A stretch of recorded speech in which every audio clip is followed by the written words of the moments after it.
Всем привет! Сегодня мы приготовим лекарство от кашля за рецептом Ванги. Лекарство натуральное, подходит даже для новорожденных. Для него, как вы видите, нам понадобятся яблоки, картофель и лук. Все компоненты берем в равных пропорциях.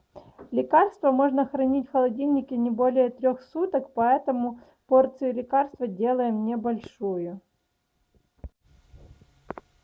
Кожуру с яблок, картофеля и даже лука мы не снимаем. Мы просто хорошенько их помыли, ложим в кастрюльку и заливаем водой, так, чтобы ее было немного больше, чем самих наших ингредиентов. Закрываем кастрюлю крышкой и варим до тех пор, пока жидкости не станет вдвое меньше. Прошло приблизительно 2 часа, половина жидкости у меня испарилась, и вот так выглядят наши фрукты, овощи.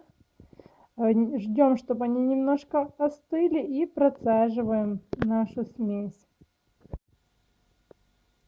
Вот у меня получилась такая довольно-таки большая баночка лекарства.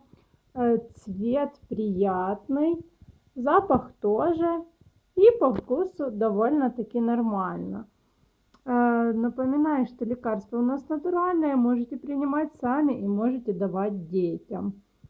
Принимать его нужно теплым, по 50 грамм 3 раза в день. А хранить в холодильнике, поэтому ставим всю остальную жидкость в холодильник и разогреваем каждый раз перед приемом только то количество, которое вам нужно выпить. Всем спасибо за просмотр, удачи, подписывайтесь на новые видео и не болейте!